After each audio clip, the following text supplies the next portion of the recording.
Hello, everyone. Welcome to a new episode of the Whiskey Ring Podcast. We are again in a new country we have not really explored before or talked about, and I'm very excited to do so. So, with me is Eva from Eimverk Distillery in Iceland. You may know the distillery for its line of Floki whiskeys and single malts, but we're going to talk about that and more about Iceland today. So, Eva, welcome. Thank you. So yeah, I've been really looking forward to this. Thank you in advance to Fred Barnett who connected us through Anthem. So let's jump right in. So and I may say Floki when I mean Eimverk Distillery. So No problem. not interchangeable, but Yeah. forgive me in advance. So let's just start where it began. What's the origin story? How did Eimverk come to be? Uh, it was mainly focusing on can we produce whiskey from or spirit from Icelandic grown barley? That is kind of the starting point of this whole saga. Is how is it possible to use the barley that is now possible to grow in Iceland? Is it possible to use it for whiskey? And that was kind of the first step that we were taking. Can we use the Icelandic barley? Then, of course, it was figuring out a way to use the Icelandic barley because it is different from barley that is grown in warmer climates. And then just on from that is, yeah, we can make spirit from Icelandic barley. Can we win awards for it? What can we do in the aging? But the main focus is always we want to use barley only grown in Iceland. That was kind of our, and still is kind of our focal point. And we'll delve a little more into that because having tried the single malt, the Floki single malt, Mm-hmm. and the Floki sheep dung smoked single malt, the barley is something else. It's in a good way. It's It, it yeah. gives really different flavor profile to it. So for us, the summer or the growing season is really short. We do often get enough daylight because we have 24-hour daylight in the growing season, but we are using varieties that need 90 days above 10 degrees to grow and to ripen. Not always possible. Most summer we will get at least some of the fields up to enough so we can use the barley. But it is tricky to grow barley in Iceland. And it's always a little bit anxious over the summer. Is the summer going to be good enough that it's going to give us enough of barley? And I think that's a good entry into just uh, Iceland in general. So the Eimverk distillery is on the west coast of Iceland. It's just out Southwest. southwest. Yeah. Yeah. Um, just south of kind of Reykjavik Yeah. Central. Mm-hmm. Um, and for American listeners, a comparison in terms of Iceland size, it's it's about the same size as the state of Kentucky, which for this podcast is an apt comparison. Um, but obviously, it's very different terrain. Yes. And also kind of big part of the country is unhabitable. You can't live there. It's too just you're too high above sea level, so you can't live there. Mainly, the population is living closer to the shore. You will have farms all the way up to the mountains, but mainly, and the biggest population lives in the capital area. So we have what 2/3 of the population living in the capital area. Yeah. So to get that barley, are these farms that you own or farms that you contract with? So we own a farm ourselves. So what the barley we have been using is mainly grown on our own farm, and then we contract fields. We are looking into expanding now, meaning our fields are not big enough. So we are now starting to contract other farmers.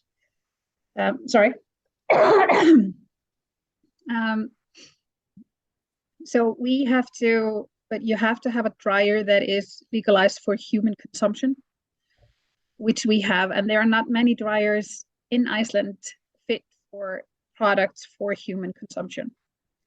So we have, I think, one of 3 dryers there is in the country that is fit for human consumption. So, and we managed to link it up to the hot water resource at the farm. So instead of using oil to dry the barley, we now only run the dryer on hot water. So it's also helped us a lot in, well, the carbon footprint got lower for the whiskey. It wasn't high, but still we managed to get a little bit lower by doing that. In Iceland is known, I think, among many things, for volcanoes, for geothermal heat, which you've got plenty of that. But yes, we do. But translating it to work for the barley and for the process, that could be a little more difficult. Well, not here, because since the 1950s, Iceland mainly heat all houses with hot water. So we have been using the hot water also for drying fish and other products. So for us, it isn't something that is different. It's not different in Iceland. It's different somewhere where you don't have all this geothermal energy. Gotcha.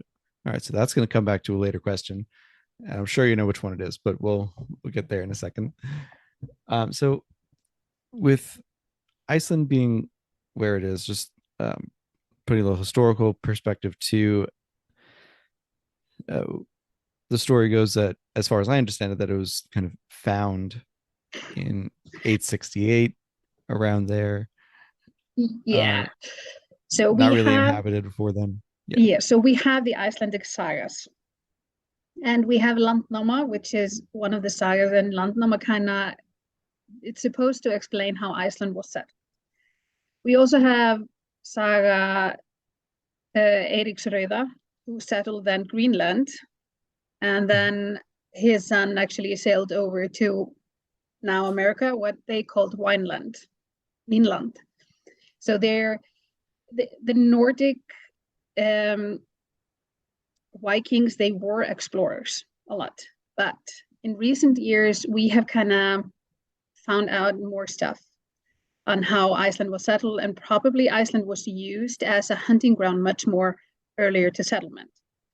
But it was chosen in a certain time in history only to focus on what Landnáma said and not kind of focus on what else could have happened.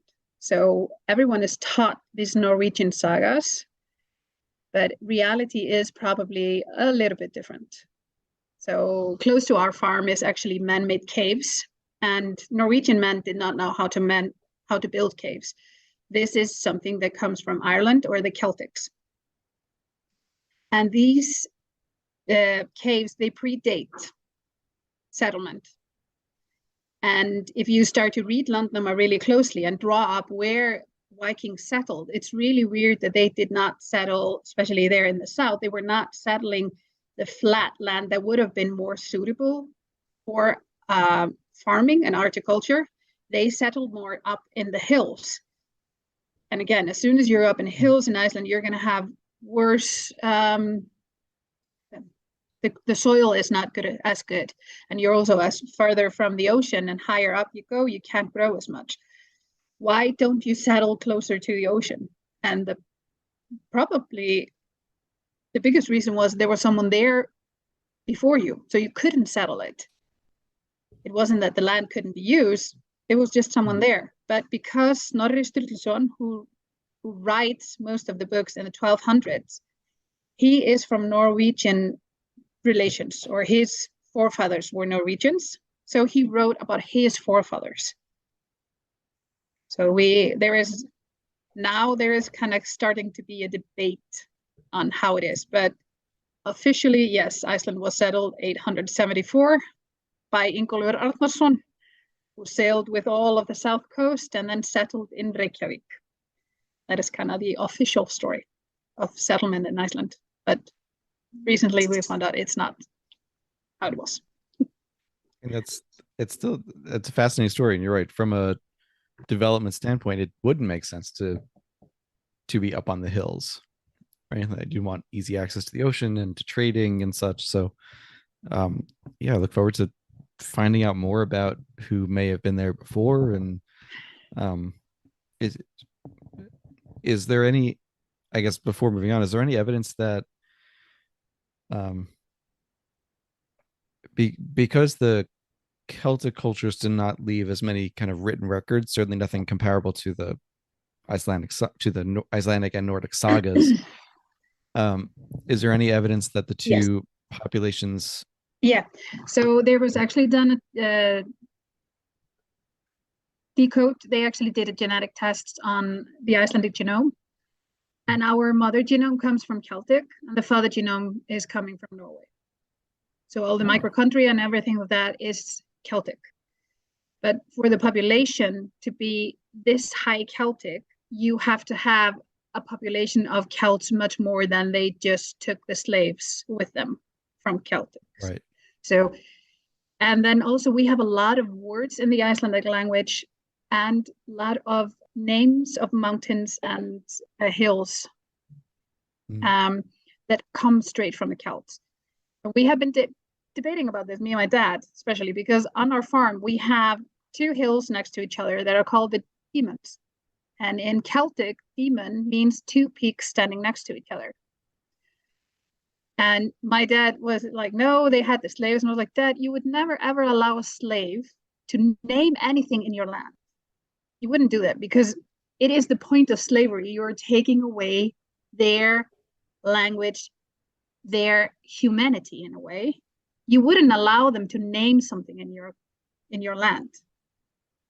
So we have a lot of the words coming from the Celtics. So probably this was much more Celtic than the Norwegian came. But then in the 12th century, you had someone from Norwegian relations writing all of the sagas. So, but how it was in the total reality, nobody, I think we can't even find out, sadly. But I'm curious to look if there are any more. I'm going to look into those studies, but also more studies about how the Celts got over there. Quite frankly, they had because we know Papar, which were monks, Celtic monks. We know them, and that predates settlement. And there are stories in Ireland about Irish Papar. And in Ireland, it's talk about the Green Island 6 days north. And that fits to sail to Iceland. If you sail north 6 days, you will hit the Green Island. So we have indications of that the Celtics knew much more about Iceland and probably had settlement here. But again, it is the sagas that have been focused on. So, having read a lot of them, it's hard not to find yourself believing them because they're so well written and vivid. Oh God, no! There are so many things in them that you go like, not possible. So right. I think because we read these sagas in school. So you start learning these sagas just when you're 12, 13, you start to read the sagas. And I think my favorite one is one of the battle scene is actually from Gísla Saga Sússonar. Gísli lived here around Reykjavik. So there's a guy and they are in the battle and he's cut right open. So his intestines completely fell out. First of all, they couldn't make the swords that sharp at that time, so it's not impossible. But the thing was, what he did is he took his intestine, he put them back in, he took his belt, tied around his waist, had a half an hour monologue, and then jumped off a cliff and killed one more as he fell on him with his sword in front of him. First of all, if your intestines fall out, you're not going to be able to put them in and tie a rope around it. That's just the first thing. So a lot of the battle scenes, if you go into it, if you know biology, you know it is not possible for the bottle scenes to take place as they did. So, but it's interesting to read them, and it is the only thing we have, but also they are written in the 1200s, but they go from human to human from the 800 when they are supposed to happen, or 900 when they were supposed to happen. So, and all of us know is that you catch a fish that is this big, and then the fifth person that is telling the story of the fish is suddenly this big. Yep. So we do, of course, know what happened to stories when they travel from person to person. So some of them are kind of, but it's the only thing we have. So it's understandable. I think I read them more, and I promise we'll get back to the distillery right after this. Is that I read them in a medieval studies class and first study, and I mean, yeah, the tales are mainly, they're also fantastical. You've got giants and trolls and creatures and all of these things, but in terms of a history, if you will, I can see it's something that was gone off of for hundreds of years, because that's, again, as you say, that's what you had before real, like, archaeology, sociology started to question questions like you just mentioned, like why would two hills next to each other that fit perfectly in the Celtic language be named by a slave? They wouldn't. No. So it's fascinating. I admit to not knowing nearly enough about Iceland and and its history, and I would love to. And so that goes into, and this ties back to the distillery, as I promised, which is, so if you bring together, let's say, the Celtic culture, but also obviously the Viking culture, Norwegian, Scandinavian culture, what does the Icelandic drinking culture look like? Well, here we have more of, probably, again, and this is in everywhere in the world. Everyday things was not written down as much as some political things. So knowing that, but we probably drank much more water than we realized, because we have running water everywhere in Iceland. We have abundance of clean, fresh water. It's only in the east part and the west fjords of Iceland that you will have not as good resource of water. And it's mainly groundwater that we're getting up. So we have a young, all of the country is young. And if you're looking at the geocultural, it's young. So we don't have these hard rocks. We are having lava that filters the water, and you will have groundwater coming up. So probably people drank more water and milk than we realize today. But we do know that they brewed beer. We know that. The Vikings had the knowledge of brewing beer and brewing mead. But again, mead is from honey. Honey you can't get in Iceland. We don't have honeybees here. And we do have few bee farmers today, but it is tricky in Iceland, because we use bees at the farm too, because we have a greenhouse with few apple trees and cherry and plums. So we do always have a box of bees just fertilize the trees. Last summer, the bees died because it froze in May. So if you get frost at that time, the bees will sadly die. So it is tricky, but we do have, I think, about 20 bee farmers in Iceland right now that make some bee, but bees are not native to Iceland. And we have the bumblebee that is native to Iceland, or I can't swear when it came here, but at least for the past 200 years, we probably had bumblebees, but not the bee that makes honey. So mead was something that disappeared rather quickly. We also know that the Vikings were able to grow barley to begin with. But then around 1200, where we get the civil war, which is called Sturlungaöldin, then we know that they were fighting over land, and that probably meant we got a drop in the temperature. And then again, around 1500, we get a drop again in the temperature, meaning that after 1500, we couldn't grow barley in Iceland, not until it was in 1850s or 60s that the Danish king actually sent scientists up to Iceland to try to teach Icelandic people to grow the barley again. And there is also quite, because the Danish king didn't quite send us always the best stuff. And he actually closed off that we couldn't do trades with the Hansa, or the people from Hamburg. We were not allowed to trade with anyone else than the Danish king in a certain time in Icelandic history. Mm-hmm. And around that time, we know that really bad barley was shipped up to Iceland. And at that point, we get the witch huntings in Iceland. So probably linked to getting barley with fungicides on them. That makes full sense. Yes. Yeah, and I think the American listener will probably know, but a comparative reference, the Salem witch trials are thought to be one of the explanations. Is ergot fungus, ergot poisoning just made them hallucinate, go paranoid and crazy, and it's also amazing to think it's a fungus that we still deal with today in our crops. Well, luckily, it's too cold in Iceland. We don't have it.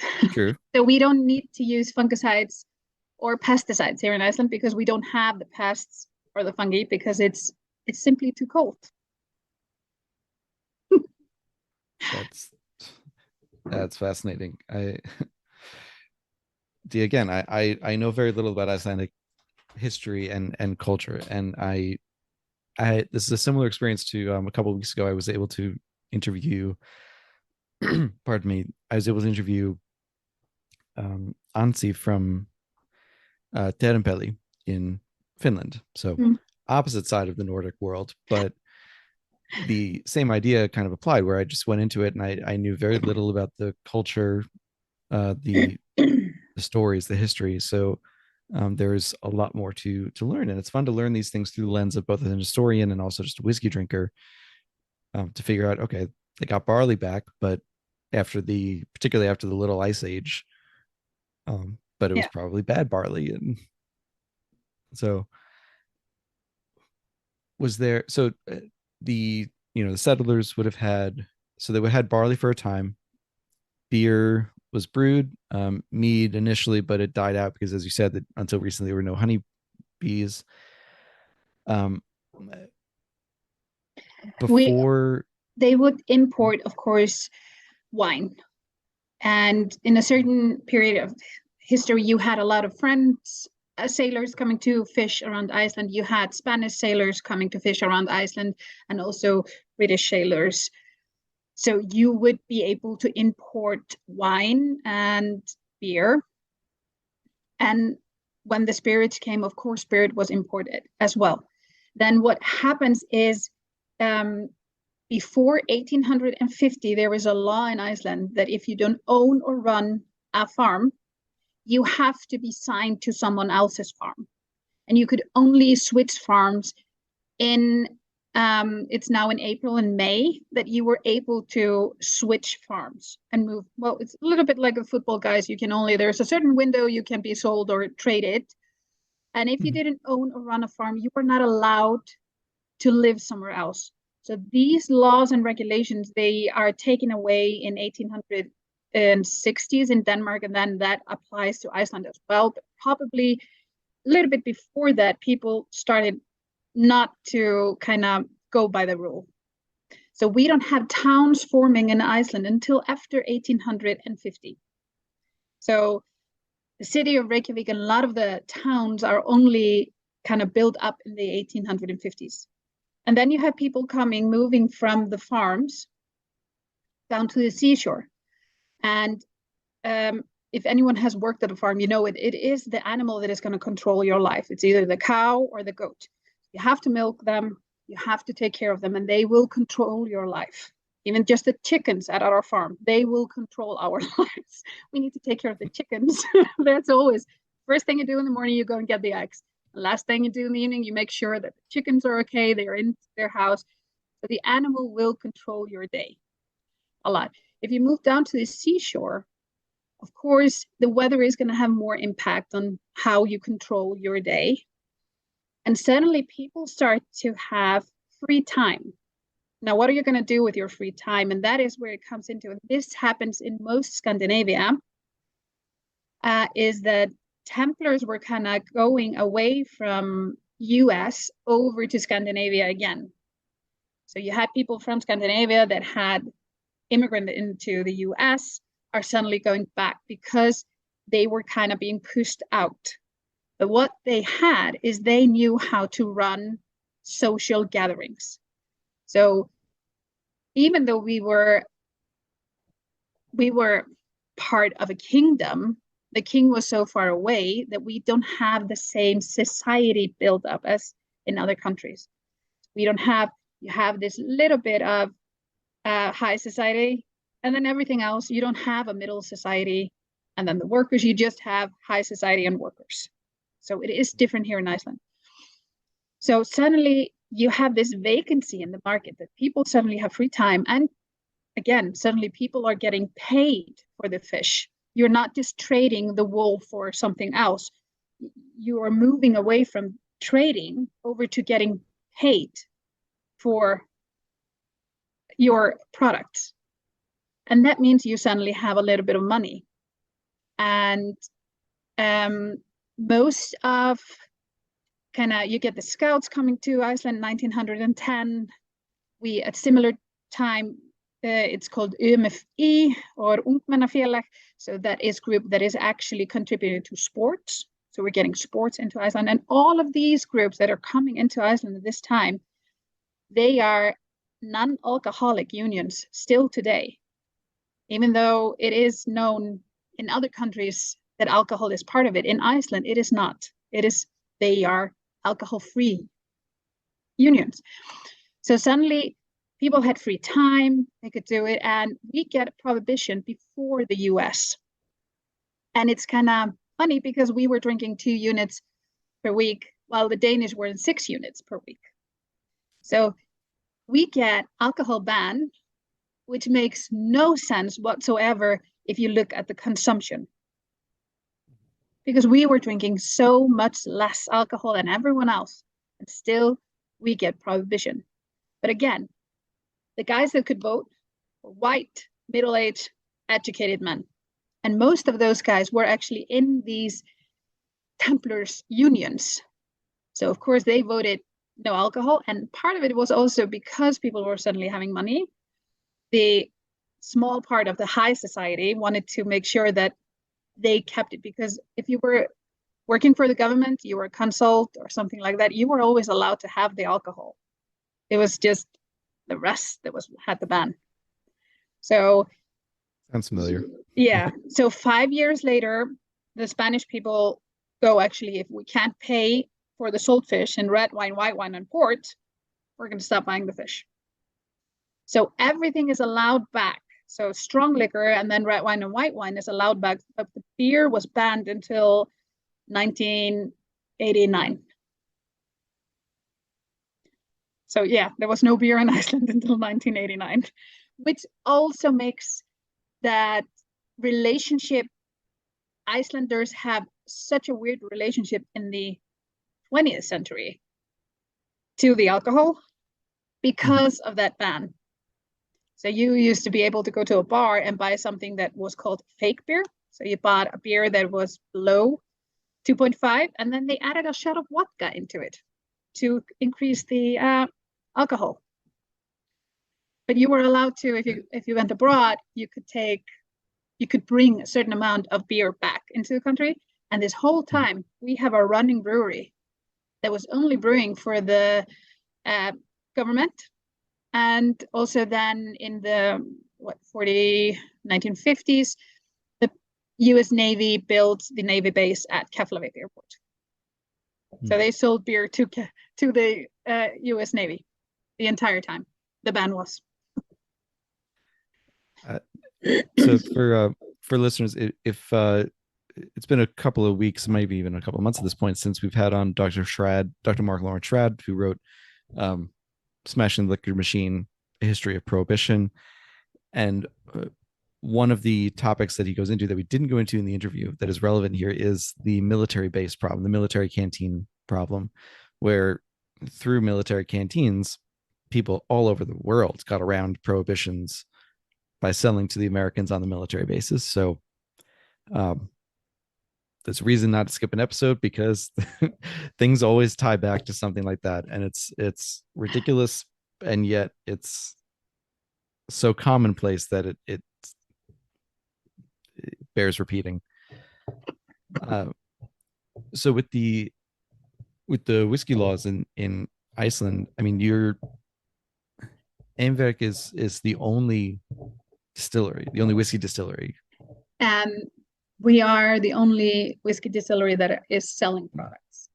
That's selling products. Okay. Yeah. So there is another one that is somewhere in the process of getting products on market.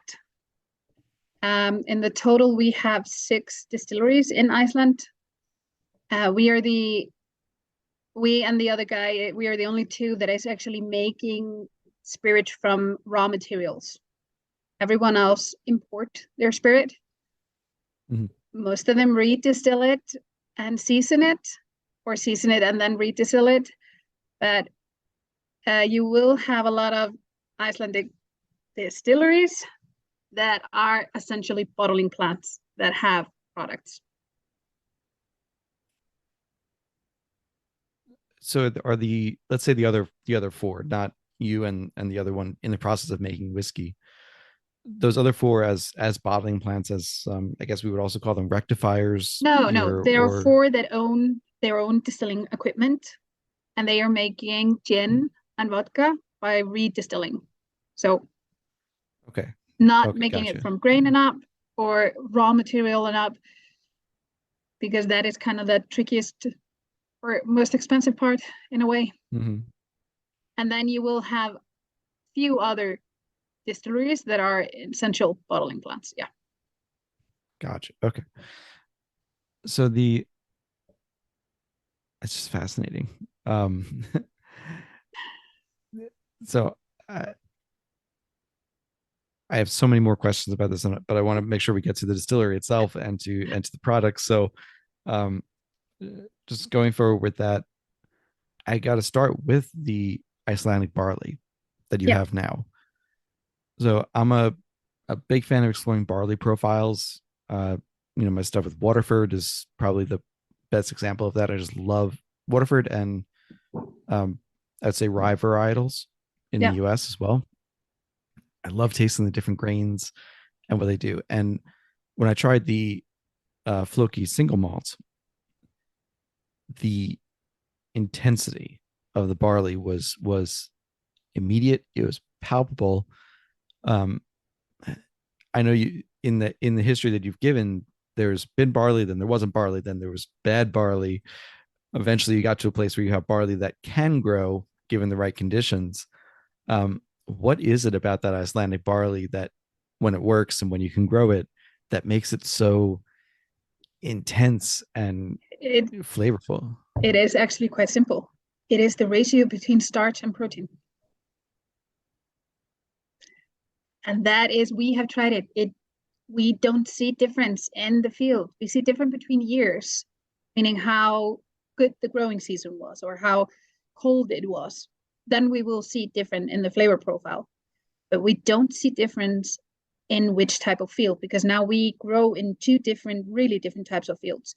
So at our own farm, we have old wetlands, meaning we have more of nitrogen in them. It's a heavy soil, like heavy dark soil. So if it's really rainy, it's not so good there. That means most of it is going to drown. So to counter strike that, we also rent farms that are mainly sandy farms or fields. So a lot of volcanic ash in that. And if it's really rainy, those fields are going to do so much better than our fields. But if it's really dry summer, our fields are going to do better because soil keeps water better than sand. We don't see taste difference between those two fields. We see difference between the summer. So if we have essentially summer that is not too dry, not too wet, so both of the fields are going to go good, you can't taste the difference between the soil, but you can taste the difference between the growing season itself. What is the variety going to give you in that type of season? It's fascinating. I guess we also have to dig into what does the volcanic soil and the volcanic ash do for you? Is Well, I mean I should say advance. I'm a huge fan of anything coming from volcanic soils, whether yeah. it's Italy, South America, Iceland. Like there's So something about it. Clearly, it's different. have So you looked into coming to travel to Iceland and see photos of the black sand beach? no, I haven't. No. So it's really popular. People think there was like one black sand beach in Iceland. No, Mm. we have one beach that has no black sand on it. Rest of them are black sand beaches.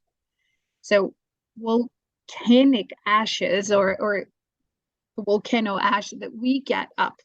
So it is different. Again, if you go really deep into how geologically it works, we are on the we are in the middle of the European plate and the North American plate. And Iceland is being pulled apart, and we're getting fresh lava coming up from the centrum of the earth. That means it is not sour, it's plastic. Oh, not sour. Now I can't remember the word. Oh, Caustic.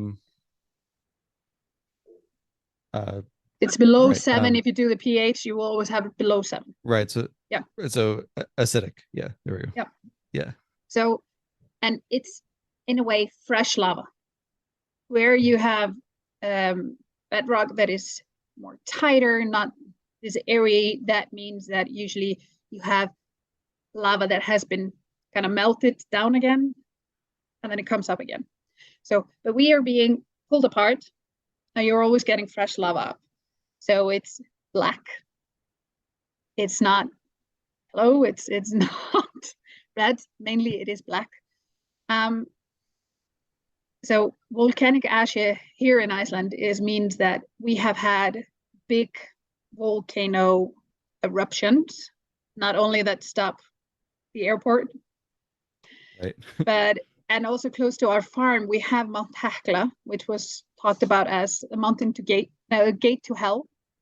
In I think there are around stories around 1600. Mount Hekla is talked about the gate to hell. Wasn't it Brendan Fraser who played in the movie that they were supposed to go into Right. Hekla? Right. Journey to the center of the earth. Yes, that one. Yes. And Yes. that in that story, Hekla is the gate to that. So, but Hekla is a big volcano, and once he erupts, he actually will, depending on where the eruption is occurring on the mountain, in which direction, but he has ruined a lot of land underneath and can distribute a lot of volcano. And the fields that we're using that are not our own farm, they are in her path. So this is lava from Hekla and of course other volcanoes as well. But then you have more sandy type of soil. Yeah. It's fascinating. The geographic differences and the topological differences can make such a difference. And when you have, this is me speculating, but when you have an island, as you say, you're constantly getting fresh lava, fresh land, if you will, Yeah. from being pulled apart. I think they talk about on average is like 2 centimeters per year that Iceland grows. I mean that's significant. That's pretty significant. The average plate tectonic is about 1 to 2 millimeters per year, so you're going about 10 20 times as fast. It's no, it doesn't sound like a lot, but geologists will realize, oh, that's a lot. The one geologist who listens will be like, oh, that's a lot. So it's I love it. I want to visit just to see it. It's incredible. So this Icelandic barley is, again, when it grows, when it is successful, I just have to say the intensity. That's the word that keeps coming to mind. Is just Mm. intense. It's not young. It doesn't taste young. It doesn't taste. Uh, we use the word grainy here sometimes when we want Yeah. to describe something that's kind of that still tastes young, still tastes like you can taste the mash and the fermentation. Mm, It's not like that. no, it's more you taste the soil, the earth, Yeah. the hay, the grass. It kind of gives you Mhm. more of those type of notes, and not so much Yeah. grainy notes, but more of the soil Exactly. and the land and the grass. Yeah. Yeah. It's really something. And I would honestly, I enjoyed the Floki single malt anyway, so I would still recommend it to people. But even if I hadn't enjoyed it, I would still recommend trying it to see what that barley profile is like, Hmm. because you will notice immediately that it's different. Yeah. Um, so going back to that, the beginning of this whole idea was, can we produce a whiskey in Iceland from barley grown here? And I mean, the answer clearly is yes, Yeah. you can. With the caveats of, is the temperature right? Is the climate right? Basically, if the barley that you have is successful in growing, yes, we can make whiskey from it. Yeah. Um, so once you have that kind of foundational part done, and you can say yes, and we start creating, uh, what does your whiskey making process look like? So we are a little bit lucky that we are starting a new industry. That means you can pull all the information that has been built up for the past 150 years and use what you get. And kind of, so we work, of course, we work closely to what is done in Scotland and Europe, and we have to work by the European regulation. But we also had the chance of doing the process much more uh, up to date, if you can say so. So we Mhm. pull information from US, how whiskey is produced in the US. We pull information on how it's done in Europe, in Ireland, in Scotland, in Japan. We were able to pull information from all over the world and then figure out what fitted the barley that we had. And again, you have to make the barley has to be your focal point. How can I use the barley? So we we have a semi-lauter ton and we do in-grain fermentation and in-grain first distillation. And one of the part was Okay. it was really, really expensive when we were starting out to get the mash filter. And now we're kind of stuck with this because this gives us so much more of the oils and the flavor by boiling it to do the first distillation. It gives us so much of the flavor from it that we don't want to lose today. And then we have the second distillation where we take the heart for the barrels. And then we get to the aging process. And we did a trials to start with what type of oak would fit best with our spirit. And again, you always just need to focus on your own spirit. You can't look at other distilleries and go like, oh, they use this must work for me. We had just to do trial and error. And we figured out for us, the American oak fits best with our spirit. And then we're going to come to the question of 12-year-old whiskey. So the aging process in Iceland is quite different. We have such a low moisture in the air that I always look at the barrels like they're breathing, they're pushing and pulling, that we are having much more rapid aging here in Iceland than what we can compare to Scotland. And we're also losing a little bit more. So our angel share is about 4%. We kind of went the way that for a few reasons, we have old freezer containers as our warehouses. And we do dunnage, in a way, type of dunnage style warehousing. except we always put 2 barrels on a pallet together, and then we can stock them 3 stories up or 3 barrels up. And this is done because if we get big earthquakes, not if, it's when we get the big earthquakes, it's less chance that they will fall down if they're only 3 stories high. And if they fall down, it's less chance that they will break. Having them in the isolation of these, we don't plug the freezer containers in. We're just using the isolation. Mm-hmm. We minimize a little bit the fluctuation in temperature. Like for the past week, we have gone from, well, now it's around -10. We went up to +10 in a day. So you can have a temperature fluctuation in a day that is 20 degrees, even though it's -20, and then you go up to a 0, it is a 20 degrees temperature fluctuation. So we have a lot of fluctuation in temperature. So having them in the freezer containers means that we minimize this a little bit. We manage a little bit to control how much the fluctuation isn't as quick as in the weather, which is good. But then also because, again, Mount Hekla is quite close to our farm, and we don't know, she's 10 years late now, so we're kind of waiting for her to erupt. It means that we can send in trucks and kind of empty out the farm in 5 to 6 hours. If the volcano erupts on our side of the mountain and the lava is coming in our direction, we are actually able to pull everything out of the farm.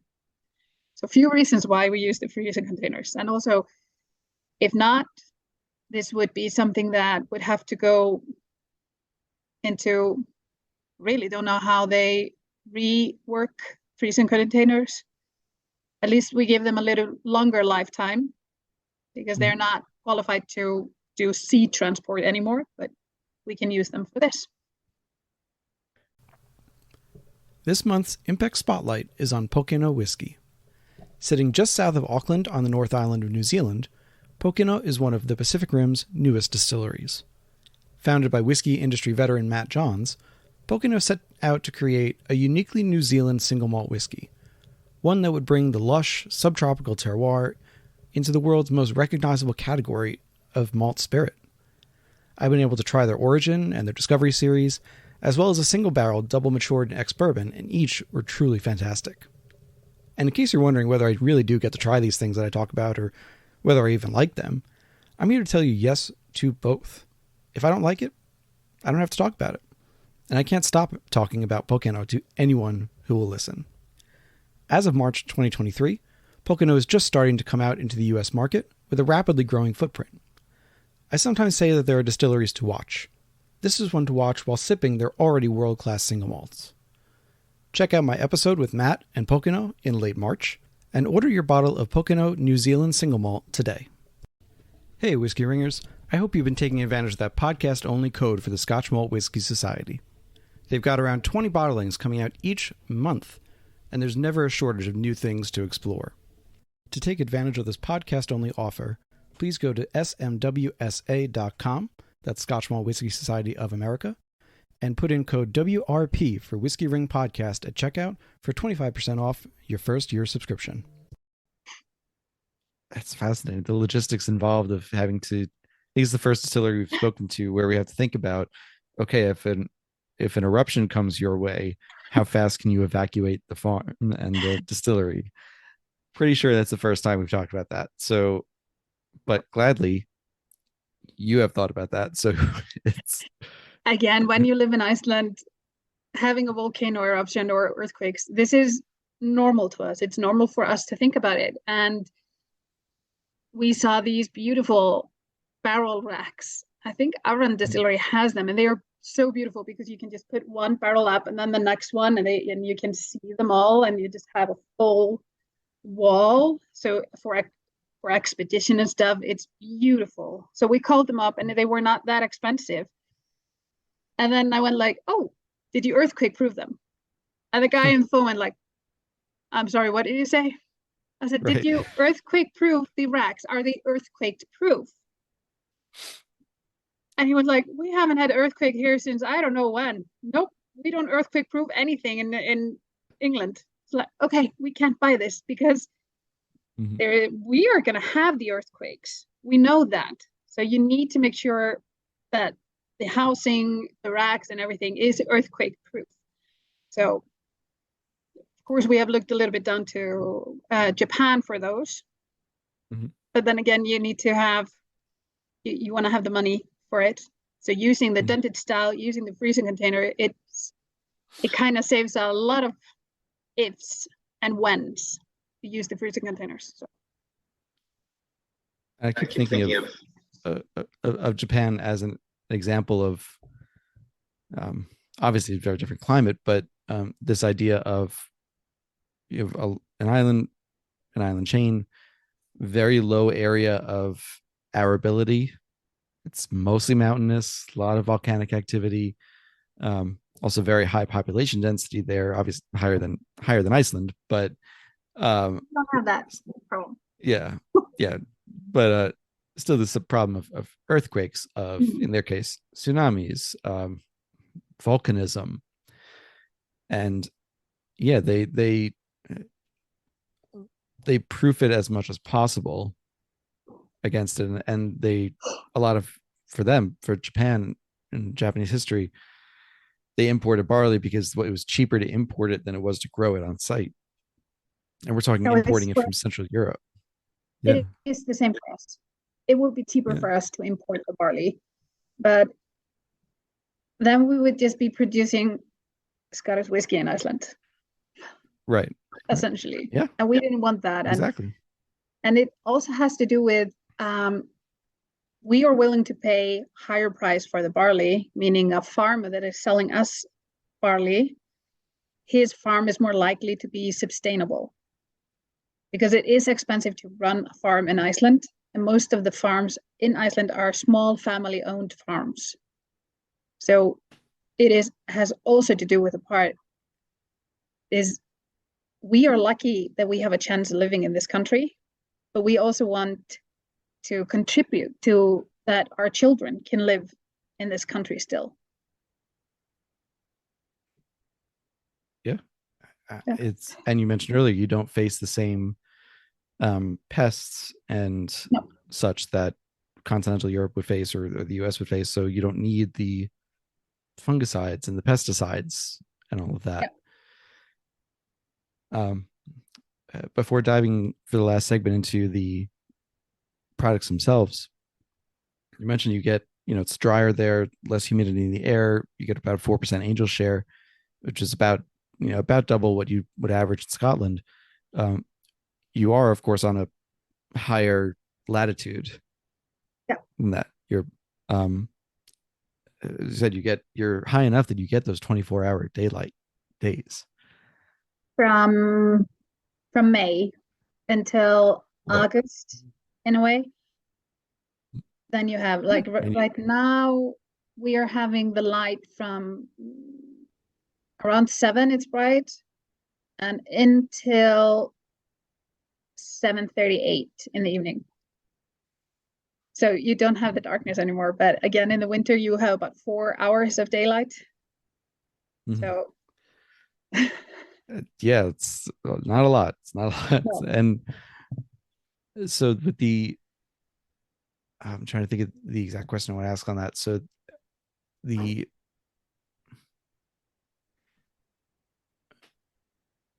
addition to the lower humidity and lower moisture content in the air, are there other factors that you think lead to a faster aging process on Iceland, despite what you would necessarily think of as a longer aging process? Because there are other things that would lead to that. I think it's mainly that. There is, again, because we use freezer containers, daylight isn't a factor in the barrels. And we are doing a trial actually so close to our farm again, these caves that predates. We're actually storing 3 barrels in one of the caves. And those caves are always 4 degrees. It doesn't matter how cold or how warm it is outside. It's always damp 4 degrees in those caves. So it's really interesting to see the difference in the aging there versus the farm. And we're talking about it's within 10 kilometers radius from each other. I think mainly it has to do with the moisture content for us, but it also has to do with we see that we are not losing so much ethanol in it. So normally in Scotland, you will lose a lot of ethanol. So if you're loading them at 62 and you're emptying them 12 years later, you're down to 50 something. For us, for 6 years, we only maybe lose 2% of ethanol. So we are losing the ethanol and the water in a really similar rate or speed. So not like in Kentucky where you lose more water, so they become stronger. In Scotland, it's the other way around. We seem to be losing it at really similar rates. So we are emptying them at really similar strength as we loaded them. So that gives difference. But again, we're a young distillery, so we're still figuring out where our optimum aging is. I don't believe it's going to be 12 years ever. I think then we have passed the good point. I think it's in my mind it is 6 to 8 years, which we are hitting barrels to, and they are fantastic in that time. I don't necessarily think you need to store stuff for 35 years, so it's the best thing you can get. You lose a lot of it. It's sad, all of the energy and everything that we have just lost. But each distillery has to find their optimum, and we're just still on the path of finding our optimum.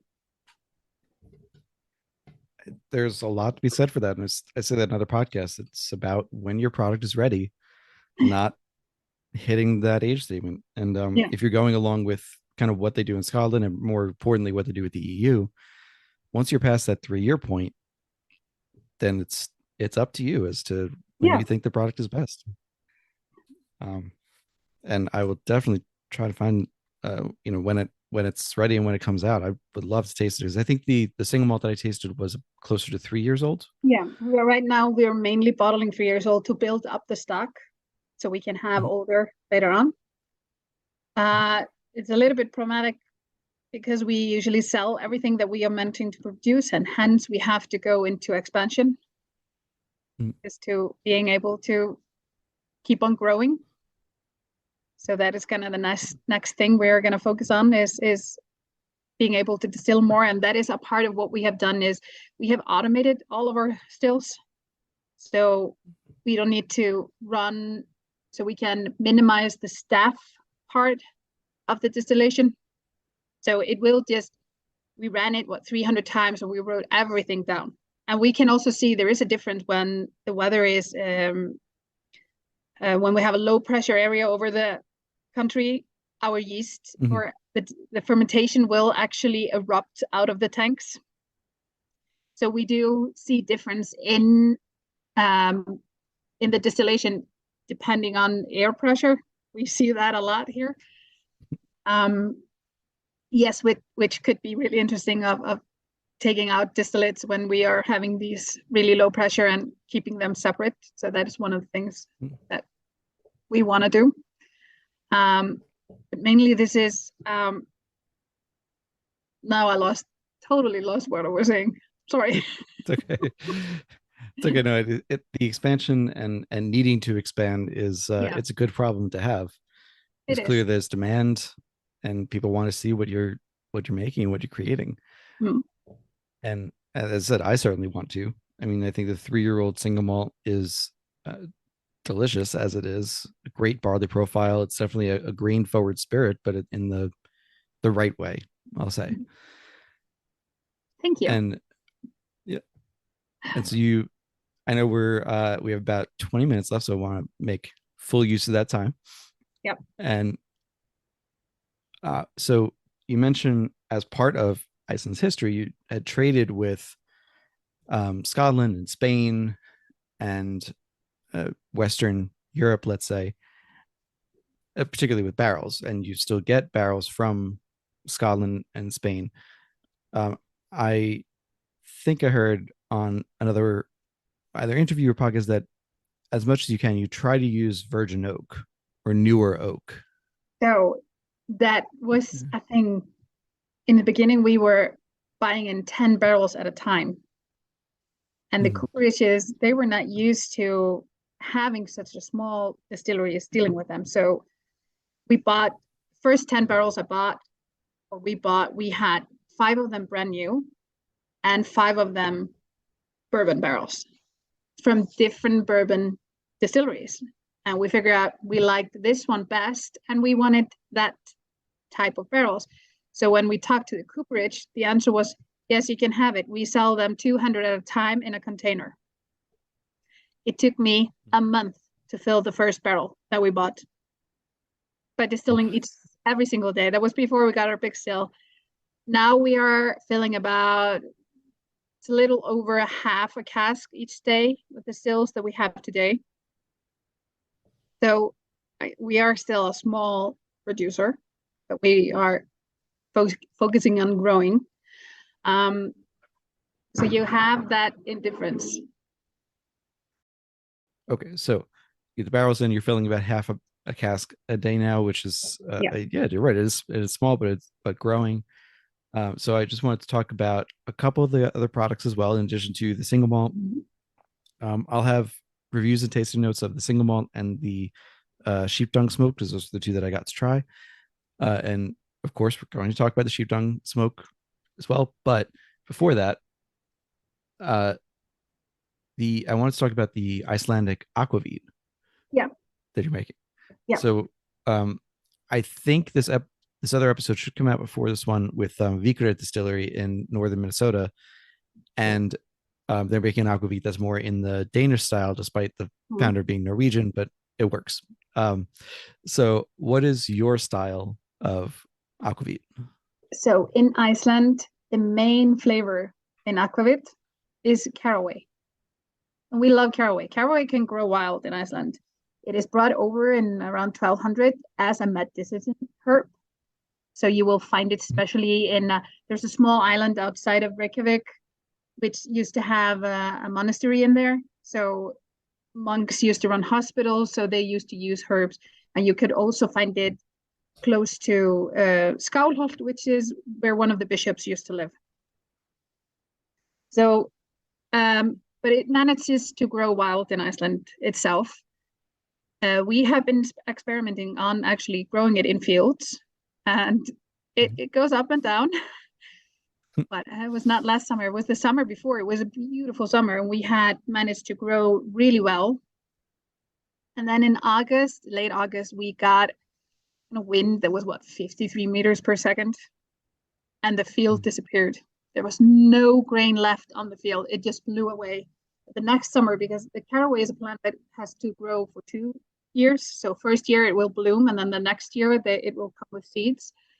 The next year we could just see where it had just it was white all around our farm, just white flowers everywhere. It was like, yeah, that's our fault. But now we have figured out a way to harvest it by using the compound that is here in Iceland. So we are being able to grow the caraway ourselves on the farm. And caraway hasn't been grown in Iceland ever, not for commercial resorts. People used to grow it themselves just at the farm, because we use this in cheese, bread, kleinur, which is like type of a twisted donut that we have had for years. And then laufabrauð, which is a really, really thin cake that we make just before Christmas. And then you boil the caraway in the milk, and then you add flour to it, and then you roll it out really, really thinly, and then you carve into it. Really beautiful photos, and then you deep fry it from lamb fat, mainly. It is fantastic. It's really good. That sounds delicious. It is delicious. That sounds delicious. Yeah. So we only do it around caraway Christmas. flavors. You can't get it. You can only get it in December. Well, then I know when I need to come. I mean, yeah, it does sound delicious. I love caraway. I love the flavor of it. So for us, donuts as well. Yeah. So for us, the caraway is the main flavor. We use our own spirit, so it gives also this grainy or these grass hay notes gives to that, and then we use 8 other herbs that are species of Iceland or flora of Iceland. So we have the thyme, the Nordic thyme. Icelandic moss, sweet kelp. So we use other herbs around it with it to complement it. But Icelandic people don't drink much. Akkoit, usually everyone kind of went on that day, and when around 20, when you drank way too much of it and you can't touch it again. But then we allow people to try our akkoit, and people go like, this is so much better than what I used to try as a kid. I was like, or not a kid, a young person. Sure. Yeah, we know it's good, and it is really good. I will search it out. I'm getting more into clear spirits and gins and aquavits, and I would love to try some of that. And before the last question is, I saw that in around 2020 you got to try to grow rye as well. God.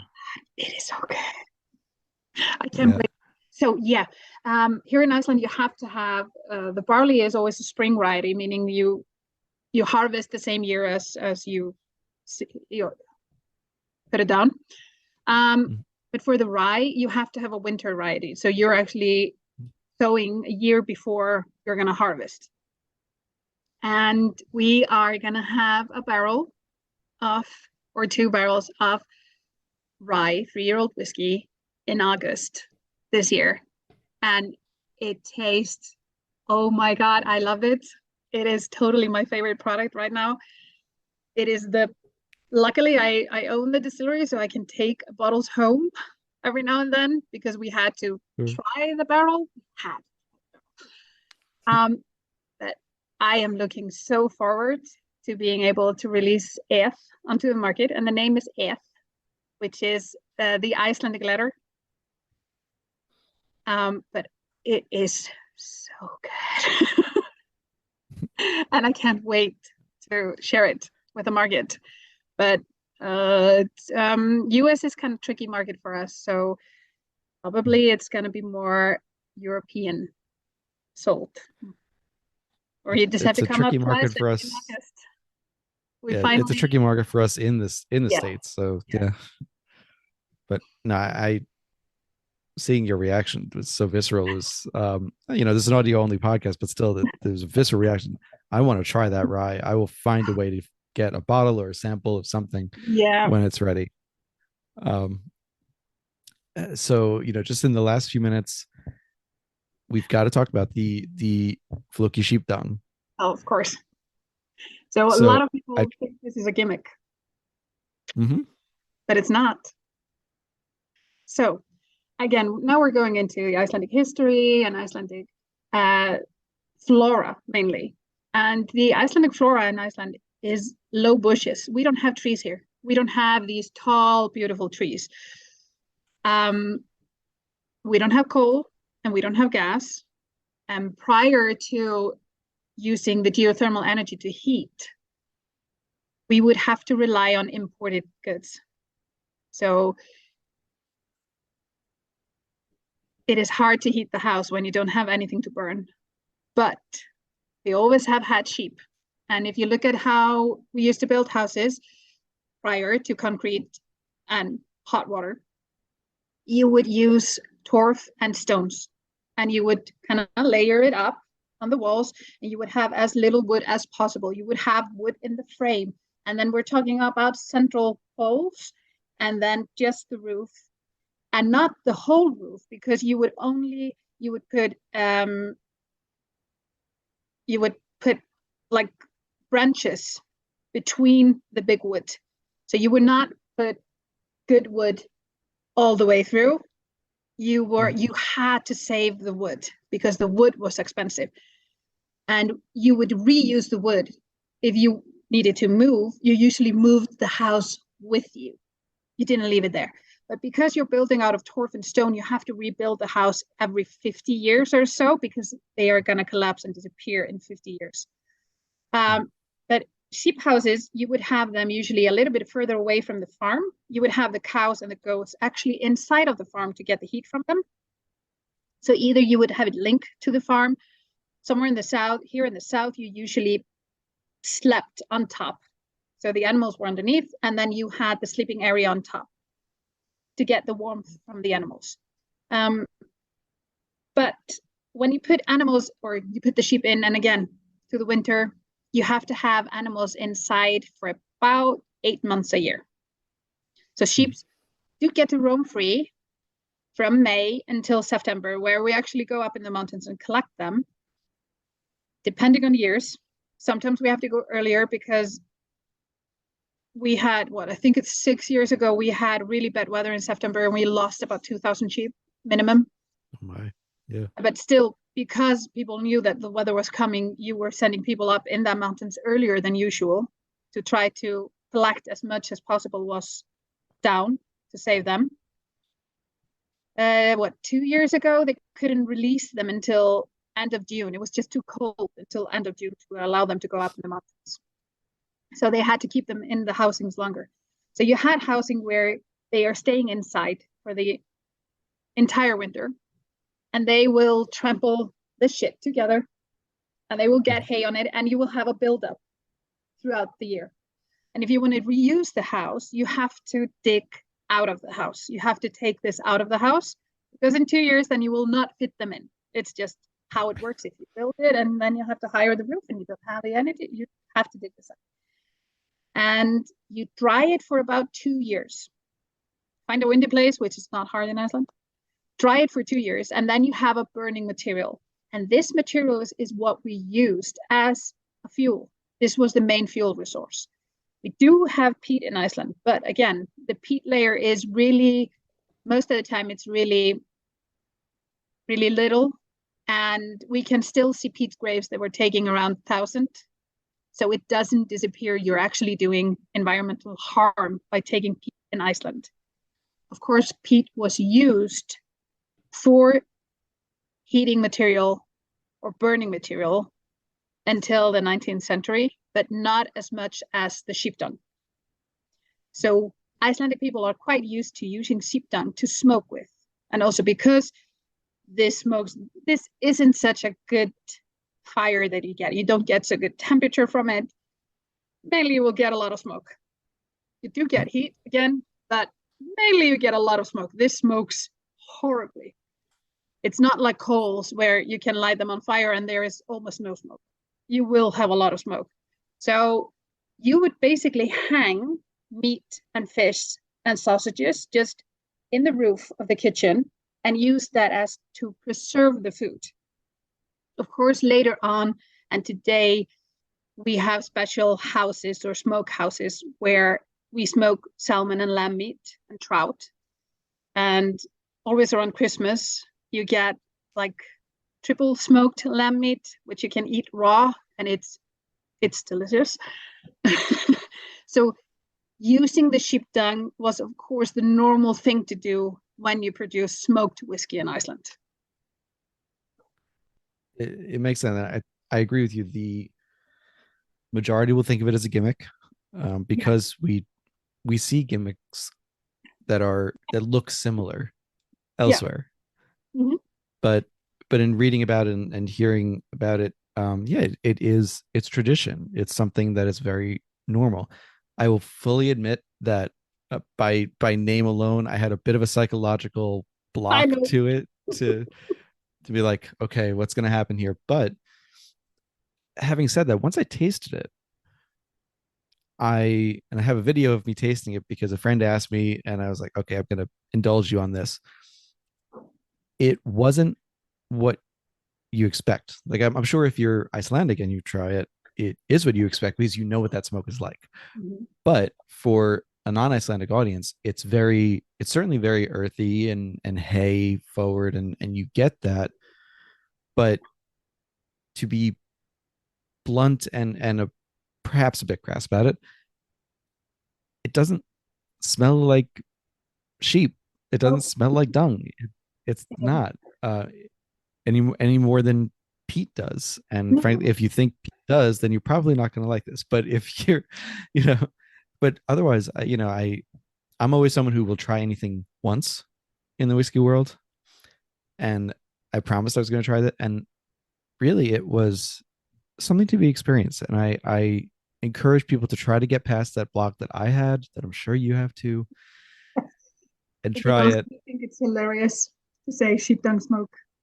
We think Yeah, it is so funny. Um, it gives a sweeter taste of the smoke. It's kind of weird to it say it, does. but the smoke is so Yeah. much sweeter in the taste than if you would get it from peat. Yeah. It doesn't taste acrid. It's not overly vegetal. It's more No, smoky than anything. yeah, Yeah. So I really enjoyed it. So if you see it, it's not a gimmick.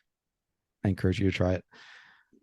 All right. I have taken up plenty of your time today.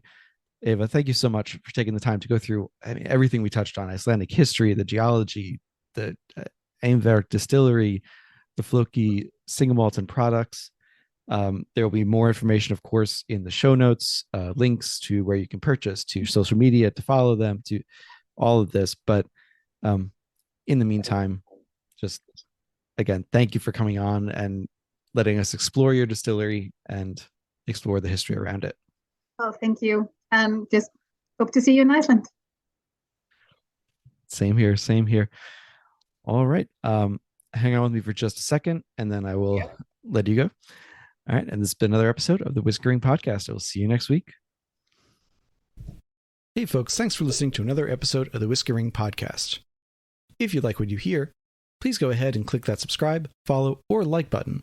Leave a rating and review on your podcast app of choice, and let me know what you want to hear. You can reach out to me through the podcast apps or email me at david@whiskeymyweddingring.com with any suggestions or ideas for new show guests. You can also support the podcast at patreon.com/whiskeymyweddingring. That's whiskey with an E, for as little as $1 a month. $5 a month gets you access to bonus content, including our soon-to-resume Under the Influencer series, and $25 a month means you join the Barrel Share Club. Each month, Barrel Share Club members get to try products sent to me for review, bottles from my own collection, and sometimes bottles that I just pick up because they're fun or interesting. Right now, only 5 spots remain in the Barrel Share Club, so grab your place today. Finally, please follow on Instagram. You can follow me at Whiskey My Wedding Ring or at Whiskering Podcast. You can follow me on Twitter at Whiskey Ring. You can follow on Facebook at Whiskey My Wedding Ring or join the Facebook group, the Whiskey Ringers group.